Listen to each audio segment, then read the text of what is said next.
বাংলাদেশে লাগাতার হিন্দুদের ওপর অত্যাচার চলছে। সে দেশে ফি দিন আক্রান্ত হচ্ছে হিন্দুরা।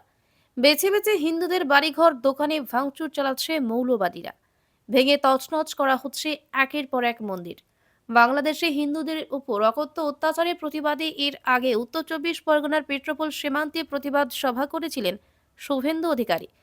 পেট্রোপোলের পর আজ ঘোজাডাঙ্গা সীমান্তে প্রতিবাদ সভায় হাজির হয়ে বাংলাদেশকে আগুনে হুঁশিয়ারি বিরোধী দলনেতা শুভেন্দু অধিকারীর।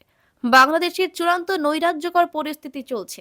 ওপার বাংলার দিকে দিকে সংখ্যালঘুদের উপর অবর্ণনীয় অত্যাচার নেমে আসছে। বেছে বেছে হিন্দু মহল্লায় ঢুকিয়ে আক্রমণ চালাচ্ছে কট্টরবাদীরা। বেপরোয়াভাবে মন্দির, হিন্দুদের দোকান, বাড়িঘর ভাঙচুর করা হচ্ছে।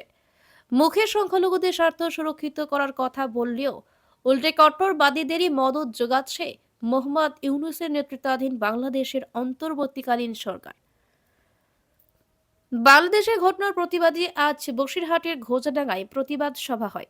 পেট্রোপোলের পর ঘোজাডাঙ্গায় বিক্ষোভ কর্মসূচিতে হাজির হয়ে বাংলাদেশ সরকারকে তুলোধনা করেছেন রাজ্যের বিরোধী দলনেতা শুভেন্দু অধিকারী। বাংলাদেশের প্রাক্তন সেনা কর্তাদের কলকাতা দখলের হুঁশিয়ারিরও পাল্টা জবাব দিয়েছেন বিরোধী দলনেতা। ভারত ৯৭টি পণ্য না পাঠালে ভাত কাপড় জুটবে না। ঝাড়খণ্ডের বিদ্যুৎ না পেলে আধারে ডুববে বাংলাদেশ। কিভাবে শায়েস্তা করতে হয় আমরা জানি। তারা আবার কলকাতা দখলের ডাক দিচ্ছে। আমাদের দেশে এমন একজন প্রধানমন্ত্রী আছেন যিনি ৫০০ বছরের অযোধ্যা বিবাদ মিটিয়ে রাম মন্দির তৈরি করেছেন। বাংলাদেশ আমাদের উপর নির্ভরশীল। চীনের সঙ্গেও সামরিক শক্তিতে পাল্লা দেওয়ার ক্ষমতা ভারতের আছে। বড় বড় আওয়াজ বন্ধ করতে আমরা জানি। হাসিমারায় ৪০টি যুদ্ধ বিমান রয়েছে। ২টি যুদ্ধ বিমান পাঠালেই কাজ হয়ে যাবে। বাংলাদেশকে করোনার ভ্যাকসিন দিয়েছে ভারত। চিন্ময় প্রভু মাথা নত করেননি। সন্ন্যাসীদের দেখে অস্তিত্ব রক্ষার লড়াই শিখুন। এটাই হিন্দুদের অস্তিত্ব বাঁচানোর লড়াই। এই লড়াই ধর্ম রক্ষার লড়াই। গ্রামে গ্রামে ধর্ম রক্ষা কমিটি করতে হবে।